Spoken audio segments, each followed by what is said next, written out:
अज्ञानतिमिरान्धस्य ज्ञानञ्जनशलाकया चक्षुरुन्मिलितं येन तस्मै श्रीगुरुवे नमः। चैतन्य चरितामृत की जय। तो मध्य लीला चैप्टर 6 में हमने सुना कि किस प्रकार सार्वभौम भट्टाचार्य को भगवान ने एक तरह से अपना शिष्य बनाया, उनको एक तरह से दीक्षा ही दे डाली, उनके ज्ञान के चक्षु खुले। जो इतना कट्टरवाद ज्ञानवादी व्यक्ति थे, नियमों को कट्टरता से पालन करने वाले, जिसमें कि व्यक्ति भाव कई बार समाप्त कर देता है, ऐसा व्यक्ति इतना भावुक हो गया और उन्होंने भगवान की ग्लोरिफिकेशन के लिए 2 श्लोक लिखे जो कि भक्तों के लिए उसके बाद से उनके लिए एक रेगुलर रेसिटेशन के लिए बन गए। इतना अमृत मिल गया। इसलिए देखिए, एक व्यक्ति जो आज तक यूजलेस था, एक तरह से देखा जाए, उसके पास इतनी क्वालिफिकेशन दी थी फिर भी वो यूजलेस था, लेकिन अचानक से वो जब क्वालिफिकेशन को, योग्यता को भगवान की सेवा में लगाया गया तो वो क्वालिफिकेशन कितनी अच्छी निखर के आई कि वो भगवान के लिए बोल रहे हैं इतना कुछ। जैसे हम सुनते हैं कि साइंटिस्ट है, जैसे प्रभुपाद ने परपट में लिखा था कि किस प्रकार साइंटिस्ट हैं या चित्रकार हैं या कलाकार हैं, गाने वाले हैं, अभिनेता हैं, यदि ये अपनी सेवा, अपनी कला को भगवान में लगाए तो ये बहुत ही बढ़िया हो सकता है। अदरवाइज मैं कई बार सोचता हूँ हिंदुस्तान में कितने अच्छे सिंगर हैं, वो जब गाते हैं तो ऐसा लगता है कि बस गंधर्व ही गा रहे हैं, लेकिन वो गा क्या रहे हैं, क्वेश्चन ये है। वो एक लड़के लड़की के प्यार के अलावा कुछ नहीं गा रहे। तो किस प्रकार भगवान ने उनको इतना सुंदर कंठ दिया है, लेकिन उस कंठ का totally miss utilisation, miss usage. कितना बड़ा पाप है ये कि आपको कोई बहुत ही बढ़िया धरोहर संपत्ति दी जाए और आप उसको अपने लिए इस्तेमाल करने लग जाओ। तो ये सारे आप जानते हैं कि नारद मुनि का भी, हालांकि नारद मुनि एक महान भक्त हैं, भक्त के जीवन में जो होता है दिव्य होता है, लेकिन नारद मुनि दासी पुत्र बनने से पहले एक गंधर्व थे और एक देवताओं की सभा में जब सब लोग भगवान की चर्चा कर रहे थे, ये वहाँ पर कुछ सांसारिक गाना गाने लगे। इनके आसपास हमेशा कुछ कन्याएं रहती थी जो मतलब इनसे प्रेम संबंध रखती थी, और ये वहाँ पे एक फिल्मी गाने गाने लगे, कह लीजिए आप एक तरह से। तब इनको वहाँ पे श्राप मिला था कि तुम दासी पुत्र बन के नीचे गिरो। और हम जैसे सुन रहे थे कि कई बार ये जो दंड है, ये दंड भी हमारे लाभ के लिए होता है, और इस प्रकार से इनका शुद्धिकरण हुआ। तो इस प्रकार से संसार में बहुत सारे लोगों के पास बहुत सारी कला है।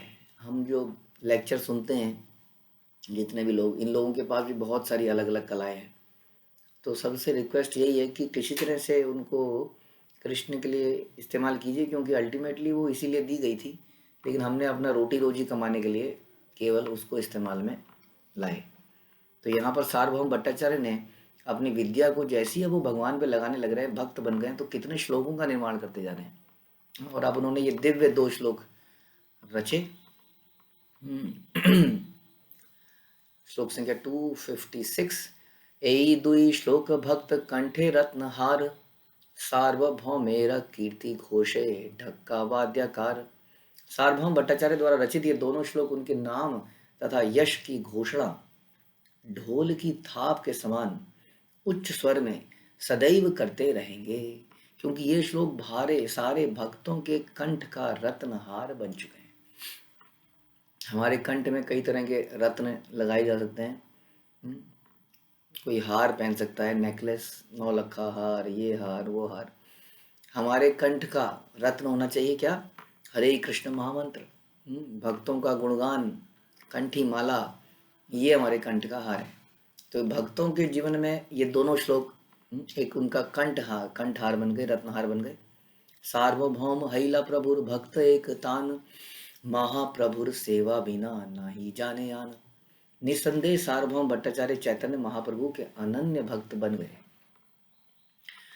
अनन्य का मतलब हम कई बार बताते हैं कोई दूसरा और नहीं, अनन्य, अन्य नहीं, और कोई अन्य नहीं, केवल और केवल चैतन्य महाप्रभु, दूसरा न कोई। महाप्रभु की सेवा के अतिरिक्त वे दूसरा कुछ भी नहीं जानते थे।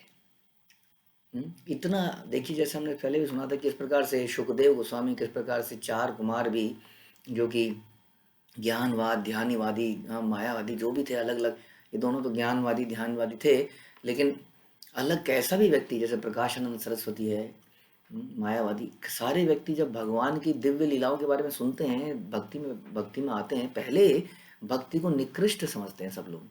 होते हैं भक्ति बड़ी निम्न वस्तु है, सहजिया लोग, हाँ, इमोशनल लोग जो जीवन में कुछ नहीं कर पाते वो भक्ति करते हैं। इसलिए भक्ति करने से बेहतर है वो कहते हैं कि कर्म करो। हाँ, वो जानते ही नहीं कि कर्म किसको कहते हैं। कर्म ही तो कहते हैं भगवान की सेवा को। जो व्यक्ति भक्ति योग में आता है वो मुझे लगता है साधारण व्यक्ति से ज़्यादा कर्म करता है। और हमारे यहाँ पे तो हमने ये देखा है कि इतना कर्म तो हम नहीं करते थे। पूरा संडे सोने में ही जाता था। एटलीस्ट सैटरडे संडे लोग सोते थे, बहुत काम कर लिया पूरे हफ्ते, सवेरे 9 बजे उठेंगे। तो उसके बाद चाय पियेंगे, उसके बाद खाएंगे, उसके बाद दिन कभी शाम को नहाने को मिल गया तो नहाएंगे, नहीं तो नहीं नहाएंगे। फिर टीवी देखेंगे, पिक्चरें देखेंगे और पूरा दिन निकल जाएगा। तो मैं पूछता हूँ कि क्या ये कर्मयोग है? आप हमारे जीवन को देखिए तो पता चलेगा कि कर्मयोग क्या है। तो भक्ति में तो और ज़्यादा एक्टिविटी है। बल्कि जो भक्ति नहीं करता वो व्यक्ति तमोगुण में चला जाता है, वो कर्म करना भूल जाता है। महान योद्धा और भक्त जो है अर्जुन जो है, कर्म योग को भूल के वो भी निष्क्रियता को अपनाना जा रहा था। भगवान ने बोला ऐसे थोड़ी होगा, 18 दिन यहाँ लड़ो, पहले काम करो कुछ। तो भक्ति में काम करना पड़ता है। हम्म तो ये अनन्य भक्त बन गए और उनके जीवन में कुछ भी नहीं था सेवा के अतिरिक्त। इसलिए हमारा भी जो धन है, जैसे कि मैंने आपको पहले बताया था कि अभी जब भगवान राम जो है वनवास करने जा रहे थे तो एक एक करके वो मिले सबसे, तो सीता को तो नहीं समझा पाए, लक्ष्मण को भी नहीं समझा पाए। तो लक्ष्मण की माँ जो है लक्ष्मण को बोलती है कि तुम्हारा जो नाम है लक्ष्मण, वो इसका मीनिंग यही है कि तुम लखपति तो नहीं हो। हम्म? मतलब तुम क्या हो? तुम तो एक सर्वेंट की तरह बेसिकली तुम्हारा जीवन है। राम के ऊपर हमेशा वो छत्र लेके खड़े रहते थे। राम जहाँ जहाँ चलते थे नेचुरली, लक्ष्मण को कभी किसी ने नहीं बोला था कि तुम राम की सेवा करनी है तुम्हें बचपन से, लेकिन वो बचपन से ही राम की सेवा में लग गए थे। जैसे ही राम चलते थे तो उनके पीछे छत्र लेके चलते रहते थे हर जगह। तो इस प्रकार से उन्होंने बताया कि तुम्हारा जो धन है, जो धन है तुम्हारा, धन के पति हो तुम, लेकिन वो धन है तुम्हारी सेवा। तुम्हारे पास अनलिमिटेड सेवा की अपॉर्चुनिटी है। अभी तुम वन में जा रहे हो, इस सेवा को छोड़ना नहीं, यही तुम्हारा असली धन है। तो राम की सेवा में लक्ष्मण 14 साल तक सोए नहीं, पूरी रात और दिन। तो ये जो सेवा है, अब हम सोच सकते हैं कि क्या हमारा पद चिन्ह हमारे कहाँ जाने चाहिए। हमारा शरीर थक जाता है, हाँ। जैसे कि कल सब लोग भूखे थे, कई लोग। तो अब भूखा रह के आदमी कहते हैं कि आदमी के अंदर फ्रस्ट्रेशन बढ़ने लगती है, गुस्सा भी बढ़ने लगता है कई बार। हाँ, लेकिन भक्त जो है, ऐसा भक्त का चरित्र है कि वो सेवा करने से झुंझलाता नहीं है, भूखा रहने से झुंझलाता नहीं है। ऐसा उसको प्रयास करना चाहिए।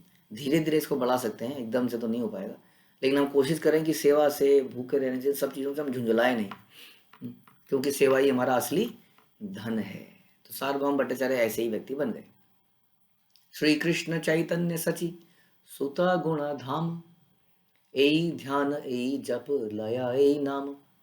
भट्टाचार्य सदैव माता सची के पुत्र एवं समस्त सद्गुणों के आगार श्री कृष्ण चैतन्य के नाम का कीर्तन करते थे। निसंदेह नाम कीर्तन ही उनका ध्यान बन गया।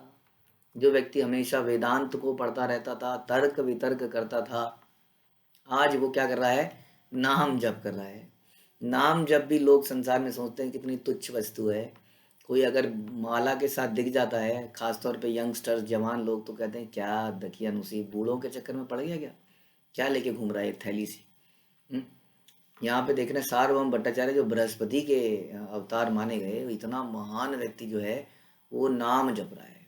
लोग इतनी पूजा पाठ करते हैं शिव जी की भी, और देखते हैं कि शिव जी जो है माला लेके बैठे हैं, और पद्म पुराण में बताते हैं पार्वती को कि मैं राम का नाम जपता रहता हूँ, श्री राम नाम मनोरमे।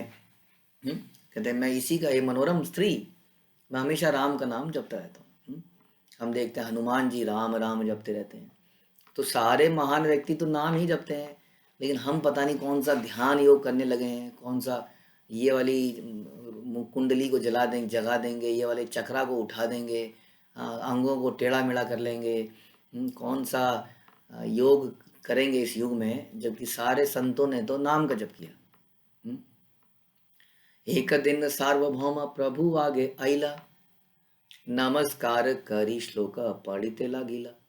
एक दिन सार्वभौम भट्टाचार्य चैतन्य महाप्रभु के समक्ष में आए और नमस्कार करने के बाद एक श्लोक सुनाने लगे। क्या सुनाया?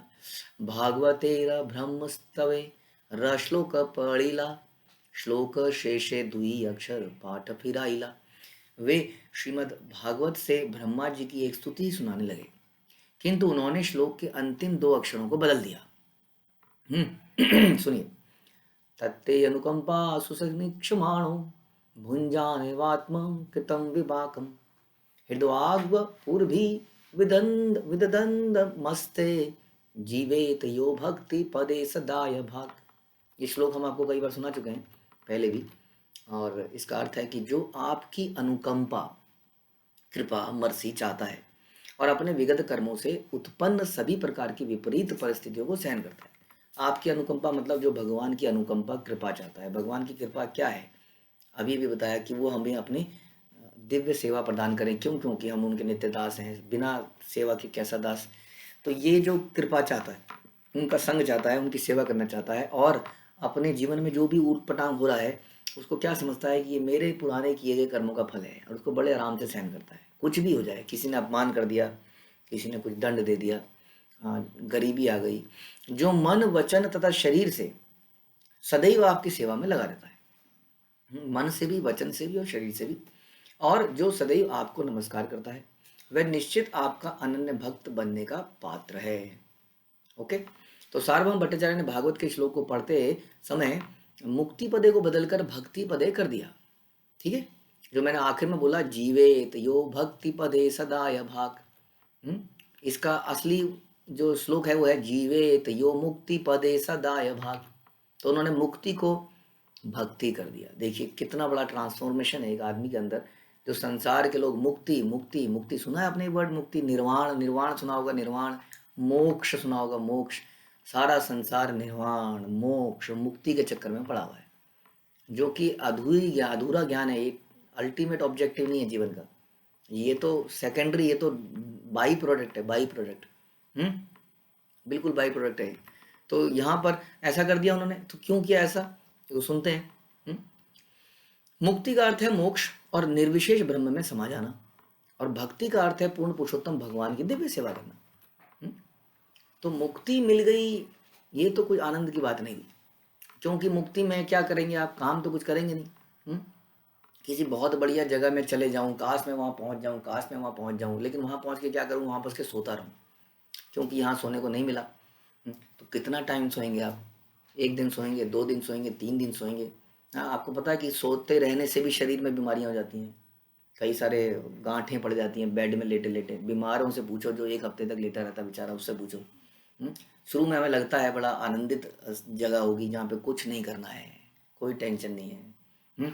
लेकिन वास्तव में जो असली रस है वो भगवान की दिव्य धाम में, उनके साथ, उनके संग में, उनकी सेवा करना।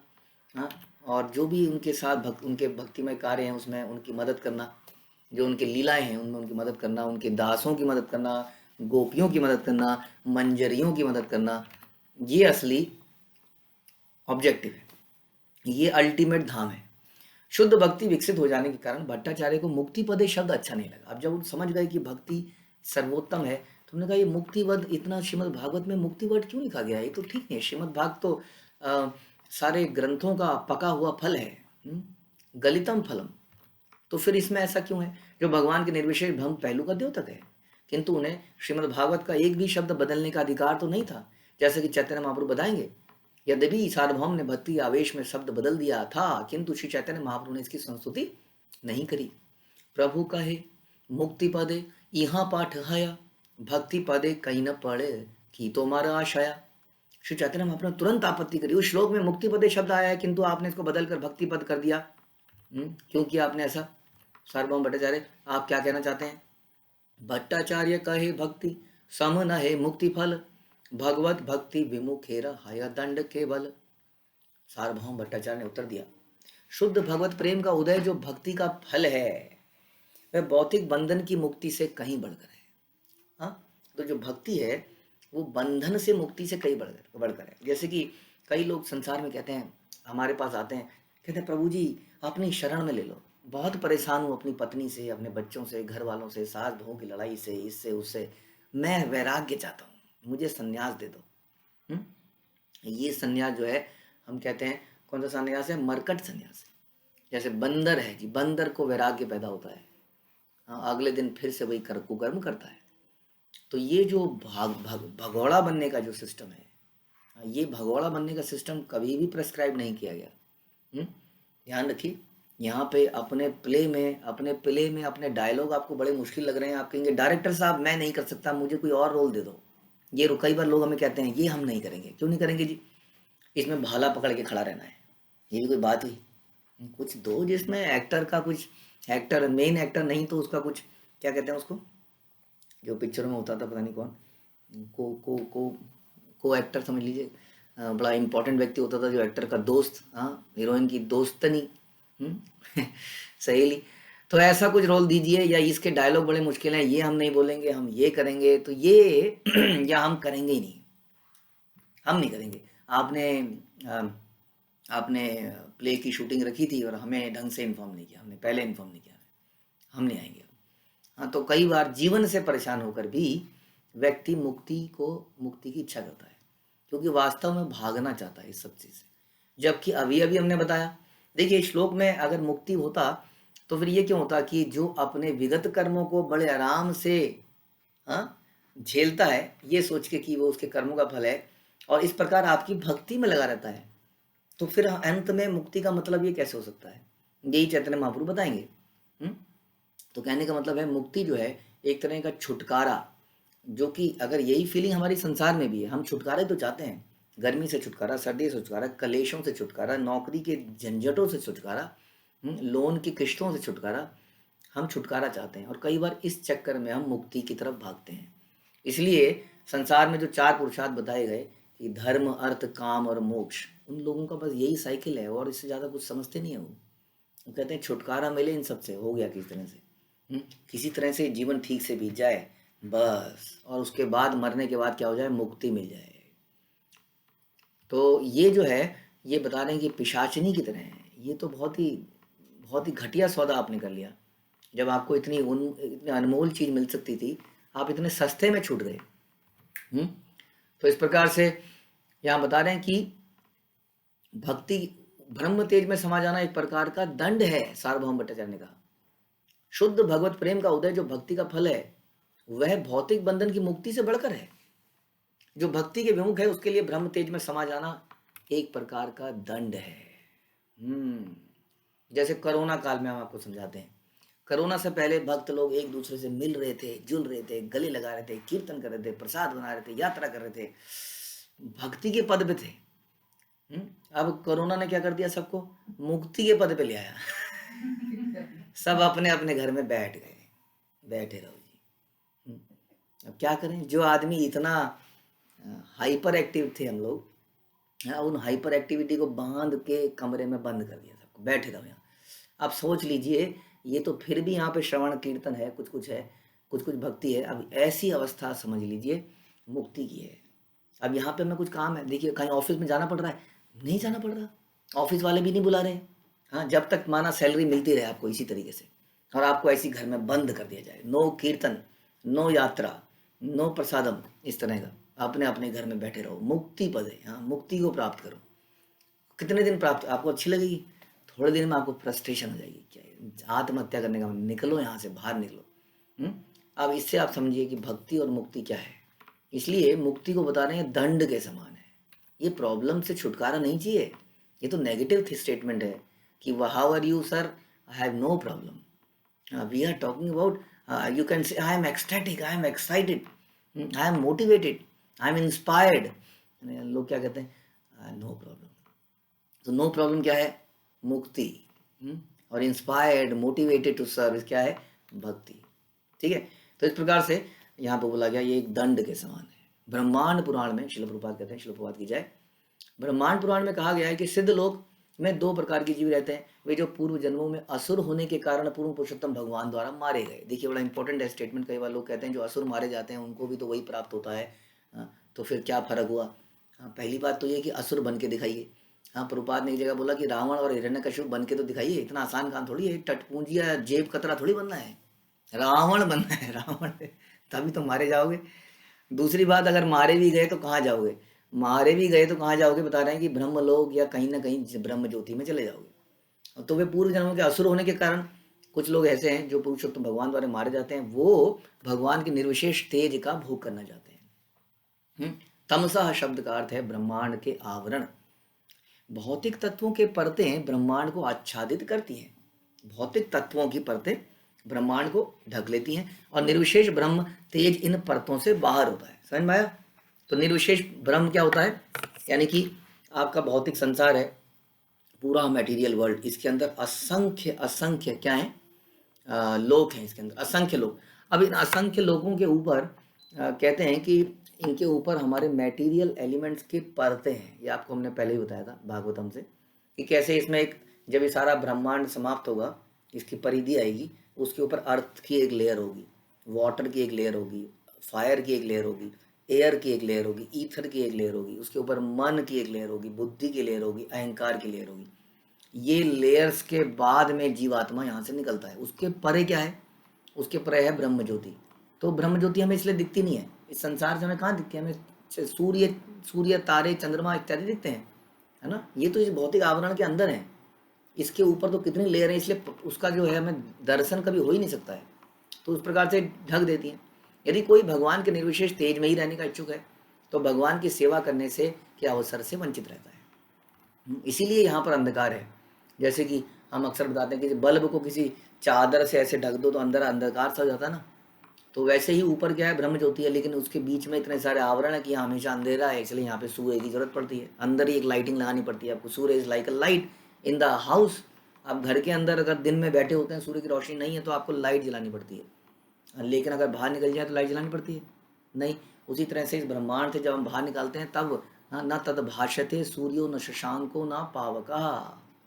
वहाँ पे ना तो सूर्य की रोशनी की जरूरत है, ना चंद्र की, ना अग्नि की, कोई रोशनी नहीं चाहिए। वहाँ हमेशा वहाँ दिव्य ज्योति बनी रहती है। और उसी दिव्य ज्योति के अंदर भगवान के स्पिरिचुअल वैकुंठ लोक हैं जो उसके अंदर तैरते रहते हैं। लेकिन जो निर्विशेष तेज में ही रहना चाहता है वह भगवान की सेवा करने के अवसर से वंचित रह जाता है। इसलिए भक्तगण निर्विशेष ब्रह्म तेज में समाने को एक प्रकार का दंड मानते हैं। कभी कभी भक्तगण ब्रह्म तेज में समा जाने के विषय में सोचते हैं। हाँ, भक्तगण भी कई बार परेशान हो जाते हैं, अतः वो सिद्ध लोक को प्राप्त करते हैं। तो सिद्ध लोक में ऐसे लोग भी चले जाते हैं। कुछ तो कहाँ चले गए, कुछ तो राक्षस पहुंच गए। अपनी निर्विशेष समझ के कारण वास्तव में उन्हें दंड मिलता है। सार्वभौम भट्टाचार्य अगले श्लोक में मुक्ति पथ तथा भक्ति भक्त का अंतर बताना जारी रखते हैं। तो सार्वभौम भट्टाचार्य चैतन्य महाप्रभु को बता रहे हैं, कृष्णेर विग्रह यही सत्य नहीं माने, यही निंदा युद्धाधिक कर तार सने, सेई दुईर दंड हय ब्रह्म सायुज्य मुक्ति, तार मुक्ति फल नये यही करे भक्ति। भट्टाचार्य ने आगे कहा कि भगवान श्री कृष्ण के दिव्य रूप को ना मानने वाले निर्विशेषवादी, हाँ, यानी कि निर्विशेष का मतलब आप समझ सकते हैं, कोई विशेष रूप नहीं है, निर्विशेष है, कोई विशेष रूप नहीं है ना। जैसे आंखें विशेष हैं, हाँ, भगवान की आंखें आंखें का यहाँ से शुरू की आंखें विशेष आंखें, उनका एक एक अंग विशेष है, लेकिन ये कहते हैं निर्विशेष। तो निर्विशेषवादी तथा भगवान की निंदा करने और उनसे सदैव युद्ध करने वाले असुर ब्रह्म ज्योति में समाकर दंडित होते हैं। देखिए कौन कौन जाता है, निर्विशेषवादी, और इस प्रकार से उनसे सदैव निंदा और युद्ध करने वाले असुर जो भगवान द्वारा मारे जाते हैं वो भी वहीं पहुंच जाते हैं।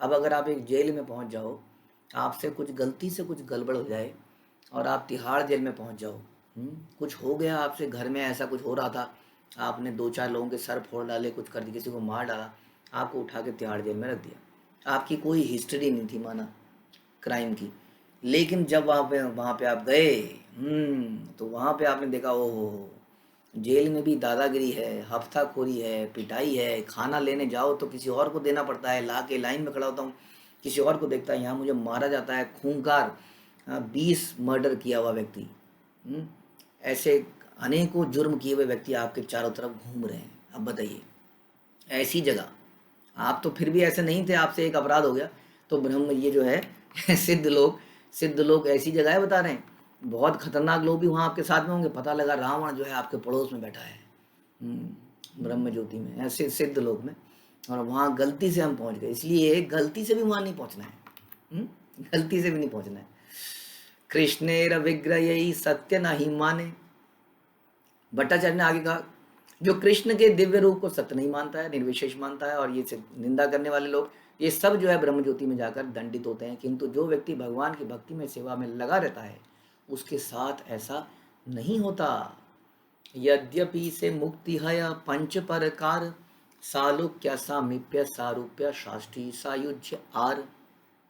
मुक्ति 5 प्रकार की है, सालोक्य सामीप्य सारूप्य साष्टी और सायुज्य। तो कौन नहीं जाता है? ब्रह्म ज्योति में बताया अंत में कि जो भगवान की इस तरह की भक्तिमय सेवा में लगा रहता है।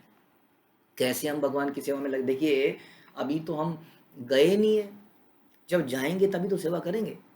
इसीलिए इतनी इट इज इम्पॉर्टेंट कि यहाँ पर सेवा करी जाए। जब यहाँ पर सेवा करेंगे तभी तो लोग डिसाइड होगा। हम कहेंगे हाँ भगवान के धाम में जाके भगवान की सेवा करेंगे, अरे आप तो सेवा कर ही नहीं रहे हो, तो आपको तो हम ब्रह्म ज्योति में डाल दिया जाएगा, क्योंकि आप भक्तिमय सेवा कर ही नहीं रहे हो।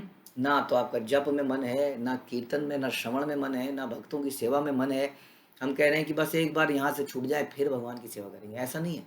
यहीं पर देखा जाएगा। हाँ, 6th क्लास में अच्छा एग्ज़ाम दिया है, पास किया है, तभी 7th में डालेंगे। ऐसा थोड़ी कि मैं जब 7th में पहुँच जाऊँगा तो बहुत अच्छी पढ़ाई करूँगा, तो मैं डालेगा कौन 7th में? That is a question. तो उसी तरह से हमें भक्तिमय सेवा इसी संसार में करनी पड़ेगी, इसी संसार में शुद्ध होना पड़ेगा। ये बनाया ही इसलिए गया है, और यहाँ से फिर जाके वहाँ पर हमें स्थित करा जाएगा हमारी चेतना के अनुसार। और बता रहे हैं कि मुक्ति 5 प्रकार की है। सालोक्य का अर्थ है मुक्ति के, भौतिक मुक्ति के बाद उस लोक में जाना जहाँ भगवान निवास करते हैं। सालोक्य, लोक, सेम लोक जिसमें भगवान रहें। सामीप्य, हाँ सामीप्य समझ में आ रहा होगा आपको, भगवान के साथ में रहना, पूर्ण पुरुषोत्तम भगवान का पार्षद बनना, सामीप्य उनके करीब रहना। सारूप्य भगवान जैसा चतुर्भुज रूप प्राप्त करना। शाष्टी भगवान जैसा ऐश्वर्य प्राप्त करना। और सायुज्य ब्रह्म तेज में समा जाना, जिसकी अभी निंदा कर रहे थे हम। ये मुक्ति के 5 प्रकार हैं। सालोक्य आदि चारि यदि हया सेवा द्वार, तभु कदा चित्त भक्त करे अंगीकार। शुद्ध भक्त को पूर्ण पुरुषोत्तम भगवान की सेवा करने का अवसर भी मिल जाए तो वह कभी कभी सालोक्य, सारूप्य, सामीप्य या शास्त्रीय मुक्ति को तो स्वीकार कर भी लेता है, लेकिन सायुज्य को कभी नहीं करता। सायुज्य जो हमने आपको एक्सप्लेन किया था, लाइक लॉकडाउन। तो ये जो बता रहे हैं कि भक्त कभी कभी हो सकता है कि सालोक्य भी स्वीकार कर ले, ठीक है जी, सेम लोग। वैसे भक्तों क्या होता है, अन्य विलासिता शून्यम ज्ञान कर्मादिया ना वर्तम, उसकी कोई इच्छा नहीं होती, लेकिन फिर भी क्योंकि उसकी इच्छा भगवान की सेवा करने की है, सेवा करेगा तो हो सकता है भगवान उसको अपने लोक में बुला लें कि आइए जी आपको यहाँ पर ये सेवा करनी है। या भगवान उसको अपने जैसा रूप दे दें कि देखो जी तुम्हें मेरे पीछे पीछे घूमना है तो मेरे जैसे ही लोगों के भगवान जो है ना, एक जो आप देखते हैं एक आदमी जो मर्सिडीज से उतरता है, बहुत बड़ी गाड़ी से उतरता है, उसका ड्राइवर भी एकदम सूटेड बूटेड होता है ना। उसका ड्राइवर एकदम फटे कपड़े पहन के घूमे तो कितना निंदा है एक्चुअली उस व्यक्ति की जो सेठ जी हैं। अब भगवान के लोक में भगवान के पार्षद घूम रहे हैं, और पता लगा हमारी तरह उनके सफ़ेद बाल, ये इधर से टेढ़े मेढ़े शरीर, कैसा लगेगा सोचिए, कितना बुरा लगेगा। इसलिए भगवान के लोक में उनके सामीप्य में रहने के लिए कई बार सारूप्य भी लेना पड़ जाता है। तो भक्त कहता है हाँ इस पर्पज़ के लिए ले लूँगा, नो प्रॉब्लम, अदरवाइज आप मुझे टेढ़ा मेढ़ा भेंडा कैसा भी बना दीजिए, कहीं पे भी रख दीजिए। देखिए यमराज कहते हैं ओके, यमराज तो 12 महाजनों में से है, नो प्रॉब्लम, मैं नरक में रहने को तैयार हूँ। पूरे दिन घटिया लोगों को देख देख के, पूरे दिन ऐसे टेढ़े मेढ़े लोगों को, और उनके जो दूत हैं कितने भयानक, तो उनके दूत हैं, उनके बीच में रहने को, तो वहाँ अगर सेवा दे दी तो वहाँ ले लेंगे। हाँ तो नहीं, अपने लोक में बुला के दे देंगे तो लोक में ले लेंगे।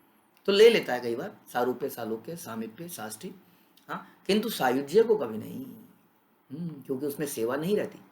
सायुज्य सुनीते भक्तेर हया घृणा भय, नरक वाच्छया तबु सायुज्य न लया। शुद्ध भक्त तो सायुज्य मुक्ति का नाम भी सुनना नहीं चाहते हैं, क्योंकि उससे भय तथा घृणा उत्पन्न होता है। ध्यान रखिए, जब भी हमें बोला जा रहा है हम कहेंगे हमें भी सायुज्य नहीं चाहिए, हमें भी सायुज्य नहीं चाहिए। वास्तव में सायुज्य के लक्षण क्या हैं?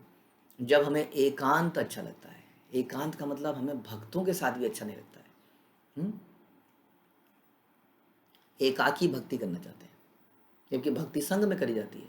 भक्तों का संग, हम कहते हैं हम अकेले रहेंगे, हमें बड़ा एलर्जी सी हो जाती है जी, किसी के पास जाते हैं तो कोई कुछ बोल देता है या कोई नाराज हो जाता है, हम अलग से रहेंगे, आपने मंत्र तो दे ही दिया है, इस मंत्र को पढ़ते रहेंगे, पुस्तकें भी हैं प्रभुपाद की, पुस्तकें भी पढ़ते रहेंगे, बस यही करते रहेंगे पूरे दिन। बस तो ये क्या हो गया, एक तरह से मुक्ति का ही स्थिति हो गई।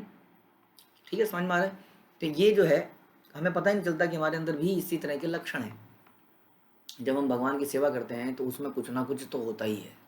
आपस में आप क्या जानते हैं, जब सखियाँ आपस में करती हैं तो आप देखते हैं ना, उनमें भी कुछ ऊंच नीच होती है आपस में, लेकिन वो दिव्य लेवल पे है। उसका भी एक अलग आनंद है। जैसे कि पति पत्नी के रिश्ते में हमेशा प्यार तो नहीं रहता, प्यार के साथ साथ कभी कभी थोड़ा सा कड़वापन भी आता है। हाँ, हम लोग बहुत सारे स्वीट डिश खाते हैं, खाने की चीज़ें खाते हैं, लेकिन साथ में करेला भी खा ही लेते हैं। और आप जानते हैं कि सुक्ता इत्यादि जो है, बंगाल में तो चैतन्य महाप्रभु के डिश में जो है कड़वी आइटम डलती थी। आपको मालूम है कि वो दाल वाले में थोड़ा सा करेला डाल के उसको कड़वा बना देते हैं। और आपने महसूस किया होगा कि उस थोड़े से कड़वे के बाद में जो खाना खाने का आनंद है। हाँ, एक आदमी को मीठा ही मीठा दे दो, कितना मीठा खा लेगा, लेकिन बीच बीच में थोड़ी नमकीन दे दी जाती है। थोड़ा सा नमकीन खाओ, अब फिर से मीठा खाओ, अब थोड़ा नमकीन खाओ। तो उस प्रकार से उस रिश्ते का आनंद ही अलग है। उसी प्रकार से भक्त जब रहते हैं साथ में सेवा करते हैं तो कुछ ना कुछ नमकीन खट्टा मीठा चलता रहता है। लेकिन अगर हम इसको भगवान को सेंटर में मान के आगे बढ़ते रहें, यही मान के ये भी एक तरह का रस था जो चला गया, किसी ने क्षमा मांगी, मैंने क्षमा मांगी, ये भी एक रस था, मुझे क्षमा मांगनी आई, मुझे झुकना आया, ये भी एक रस है। अकेले व्यक्ति कहाँ किसके आगे झुकेगा, दीवार के आगे झुकेगा। तो इस तरह से समझना चाहिए कि सायुज्य मुक्ति का नाम भी नहीं सुनना चाहते हैं, इसका मतलब ये हुआ कि भक्त को हमेशा ही सर्विस में होना चाहिए। अपनी पर्सनल सर्विस, साधना सर्विस जो कि प्रायोरिटी है, हेल्थ जो है प्रायोरिटी है, ताकि हम साधना और दूसरी सर्विस कर पाएँ। अपनी साधना सर्विस और उसके बाद बाकी सर्विस जो गुरु वैष्णव साधुओं द्वारा दी जाती है। तो इस प्रकार से यदि हम जी रहे हैं तो हम सायुज्य मुक्ति नहीं चाह रहे हैं, ब्रह्म ज्योति में नहीं जाएंगे। अदरवाइज हमारे कर्मों के हिसाब से, हमारी इंक्लिनेशन के हिसाब से हम भी कहीं सिद्ध लोक में ना पहुंच जाएं। क्योंकि हमें हमेशा भक्तों से दिक्कत रहती थी, हमें सेवा से बचने की आदत थी, तो हम भी कहीं सिद्ध लोक ना पहुंच जाए। और वहाँ पे तो पता ही है आपको, एक तरफ रावण महाशय, रावण तो खैर चले गए होंगे, लेकिन बहुत सारे ऐसे राक्षस भी थे जो मारे गए। अघासुर का तो नहीं सुना हमें कि अघासुर जो है जय विजय की तरह वापस चला गया। तो अघासुर तो वहीं कहीं बैठा होगा, बकासुर भी बैठा होगा। क्या होगा वहाँ पे हमारा। इसलिए अपने आप को साधना सेवा में एंगेज कीजिए। निसंदेह शुद्ध भक्त भगवान के तेज में समा जाने की अपेक्षा नरक जाना पसंद करेगा। लीजिए, यहाँ तो सार्वभौम भट्टाचार्य ने बोल दिया नरक चले जाओ, लेकिन ब्रह्म ज्योति में मत जाओ। क्योंकि नरक में जाओगे, थोड़ी देर पिटोगे, यमराज दोबारा से इस संसार में भेजेंगे, और जब दोबारा से संसार में भेजेंगे फिर से भगवान की भक्ति करने का मौका मिलेगा। प्रबोधानंद सरस्वती का कथन है, केवल्यम नरकायते निर्विशेषवादियों की भगवान के तेज के साथ एक हो जाने की जो धारणा है वो नरक के तुल्य है। अतएव 5 प्रकार की मुक्तियों में से प्रथम 4 उतनी अवांछनीय नहीं है, मतलब अनवांटेड हैं, लेकिन फिर भी चल जाएगी, लेकिन सायुज्य तो बिल्कुल नहीं चलेगा। क्योंकि पहली 4 में कहीं ना कहीं भगवान की सेवा में उसको इस्तेमाल करा जा सकता है, किंतु कृष्ण का शुद्ध भक्त इनका भी अस्वीकार कर देता है, चाहता नहीं है, उसको मिल जाता है। जैसे सेवा मिलती है तो कई बार पद पोजीशन के साथ कुछ अथॉरिटी भी मिलती है, कुछ रिसोर्सेज मिलते हैं, किसी को सेवा करने के लिए कार मिलती है, लीजिए आप कार में प्रचार करने जाइए, ये लीजिए लैपटॉप लीजिए, इससे सेवा कीजिए। वो लैपटॉप चाहता नहीं है, कार चाहता नहीं है, लेकिन उसको मिल जाता है सेवा करने के लिए, तो दैट इज़ फिर भी ओके। वह जन्म के चक्र को रोकने का अधिक इच्छुक नहीं होता, क्योंकि वह नारकीय अवस्था में भी भगवान की सेवा करने का इच्छुक बना रहता है। इसलिए शुद्ध भक्त सायुज्य मुक्ति से घृणा करते हैं और उससे भयभीत रहते हैं। सायुज्य मुक्ति भगवान की दिव्य प्रेमा भक्ति के प्रति अपराध के कारण प्राप्त होती है, इसलिए शुद्ध भक्त के लिए यह वांछनीय नहीं है। प्रेमा भक्ति के प्रति अपराध किया आपने, किसी ना किसी, जैसे हमने बोला मन मुटाव हो गया, वैष्णव अपराध हो गए, गुरु अपराध हो गए, शास्त्र अपराध हो गए, सारे अपराध हमसे हो गए और हमें सायुज्य मुक्ति मिल गई। इसलिए इट इज़ ऑलवेज हम ह्यूमिलिटी पैदा करना सबसे इंपॉर्टेंट है। और ह्यूमिलिटी तभी पैदा होगी जब कोई कहीं से कुछ चुभोएगा, तभी तो पता चलेगा मेरे अंदर ह्यूमिलिटी है कि नहीं है। अकेली जगह में रह के कैसे पता चलेगा मेरे को। ठीक है, तो बार बार यही बताया जा रहा है कि हमें कैसा चरित्र रखना चाहिए, कई बार लोग सोचते हैं कि हाँ सायुज्य मुक्ति तो हम नहीं चाहते हैं, हम तो भागते हैं, भगवान के धाम में जाएंगे। ब्रह्मे ईश्वरे सायुज्य दुईत प्रकार, ब्रह्म सायुज्य हिते ईश्वर सायुज्य अधिकार। सार्वभौम भट्टाचार्य ने आगे कहा सायुज्य मुक्ति दो प्रकार की है, ये भी दो प्रकार की है। ब्रह्म तेज में समा जाना और भगवान के शरीर में समा जाना, है ना। आप देखते हैं ना कई बार डिफरेंस इनमें भी, कि ब्रह्म तेज में समा जाना और शरीर में समा जाना। जैसे लोगों ने देखा कि जो है शिशुपाल को गर्दन काटी और उसकी जो है आत्मा उनके शरीर से निकल के भगवान के अंदर चली गई। तो ये भी एक प्रकार ऑफ सायुज्य मुक्ति है। और एक है ब्रह्म तेज में चला जाना। भगवान के शरीर में समा जाना तो उनके तेज में समा जाने से भी अधिक निंदनीय है। सुना आपने, सारी पिक्चरों में कैसा ग्लोरीफाई करा जाता है। एक कोई आदमी मरा तो एक लौ से दिखाते थे पिक्चरों में, ऐसे ऐसे ऐसे ऐसे जली जली जली जली और अंदर चली गई, और क्या, वाह जीवन की सफलता। हाँ, घुस गए भगवान के अंदर। हाँ, भगवान के अंदर घुस गए। वहाँ पे पूरा एयर कंडीशन रहेगा, सर्दी गर्मी से बचे रहेंगे, सुख दुख से बचे रहेंगे, अंदर ही घुस गए, बहुत बढ़िया। किसी से चिपटने की आवश्यकता नहीं है, गुरु से चिपटने की आवश्यकता नहीं है, गुरु की सेवा करने की आवश्यकता है। दोनों में बड़ा डिफरेंस है। एक व्यक्ति है जिसको गुरु का साथ मिला, गुरु उसके कंधे में हाथ रख देता है, हाँ, और हमेशा साथ में। लेकिन वास्तव में वो व्यक्ति ज़्यादा भाग्यवान है जिसको ऐसा तो नहीं मिला, लेकिन जिसको गुरु की सेवा पर मिल रही है, और इस प्रकार से वो गुरु की सेवा करे जा रहा है। लेकिन क्योंकि हमें बड़ा बनने में बड़ा अच्छा लगता है, यदि हमारे गले पे हाथ रख दिया जाए, यदि हम हमेशा साथ साथ घूमें, जैसे कि जब शादी होती है तो सब लोग दूल्हे के पीछे पीछे चलना चाहते हैं। अचानक से वो आदमी एकदम अनइम्पोर्टेंट था, आज कितना दिन इंपॉर्टेंट बन गया। क्यों? वो आदमी इंपॉर्टेंट नहीं बना, अभी भी मैं इंपॉर्टेंट हूँ, क्योंकि कैमरा चलेगा, वीडियो बनेगी और उसके पीछे पीछे हर जगह मैं आऊँगा, ऐसे ऐसे ऐसे हर जगह से, इधर से आएगा इधर से आएगा। तो इसलिए दूल्हे के पीछे पीछे पीछे, दुल्हन के पीछे पीछे चादर, वो चाहते चुन्नी लेके चलती हैं तो पीछे कई सारी माताएं हैं, साड़ियाँ और ज्वेलरी दिखाने का बेस्ट मौका होता है, क्योंकि हमेशा रील में वो कैप्चर हो जाएगा, तो हम पीछे पीछे चलना चाहते हैं। तो ये जो संग की इच्छा है, ये वास्तव में सेल्फिश डिजायर है। उसी तरह से भगवान के शरीर में समा जाना is like a selfish desire to be like God. हाँ, हर परेशानियों से मुक्त रहेंगे, भगवान के नीचे बैठे रहेंगे। हाँ, चक्र वहाँ पे रहेगा ही, कोई राक्षस नहीं आएगा, कोई ना, मैं बचा रहूँगा। भक्त बचना नहीं चाहता है, भक्त तो यमराज की तरह किसी भी फ्रंट में जाने के लिए तैयार होता है। किसी भी फ्रंट में जाने के लिए वो भगवान की सेवा चाहता है। तो यही यहाँ पर बता रहे हैं कि भगवान में शरीर में समा जाना तो उनके तेज में समा जाने से भी अधिक निंदनीय है, क्योंकि इतना मायावादी वेदांतियों के अनुसार जीव की परम चरम सफलता निर्विशेष ब्रह्म में समा जाना है। निर्विशेष ब्रह्म अर्थात परमेश्वर की शारीरिक तेज ब्रह्मलोक या सिद्धलोक के नाम से विख्यात है। मुझे लगता है इसका परपट बहुत लंबा हो जाएगा, तो इसको हम दोबारा पढ़ेंगे। तो अभी यहीं पे समाप्त करते हैं। मुक्तियों के बारे में समझना बड़ा इंपॉर्टेंट है, ताकि हम अपने भाव को करेक्ट कर सकें। ये मत सोचिएगा कि हम लोग मुक्ति के लिए नहीं इच्छा कर रहे हैं, लेकिन इस तरह के भाव रखना कई बार ऐसा बन जाता है। तो जैसा आज मैंने आपको समझाया, कैसे हम लोग सेवा उन्मुख हो सकें, यही हमारा उद्देश्य हो कि हम सेवा करें, साधना करें, और उसके लिए अपने शरीर को की हेल्थ ठीक रखें। ये तीन बड़ी इंपॉर्टेंट चीज़ें हैं। तो इसके लिए हमेशा एस्पायर कीजिए और प्रयत्न कीजिए। आराम पसंद बन जाएंगे यदि, ध्यान रखिए, शिला प्रभुपाद ने रात को 12 से 3 बजे जब हम सो रहे होते हैं पुस्तकें लिखी। शिला प्रभुपाद के पास हजारों हजारों शिष्य थे, करोड़ों रुपया था। सोचिए कैसे इज इट पॉसिबल कि हम लोग रोज 12 से 3 बजे किताबें लिखें। It is very difficult. तो भक्त लोगों की जीवनी हम देखते हैं, भक्ति विनोद ठाकुर केवल 2 घंटे सोते थे, प्रभुपाद शायद 3 घंटे सोते थे। हमको तो ऐसा नहीं कहा गया हम 6 घंटे ही सो जाएं कम से कम, बाकी समय कम से कम सेवा में लगे रहें। ठीक है, धन्यवाद। श्रील प्रभुपाद की जय, श्री चैतन्य चरितामृत की जय।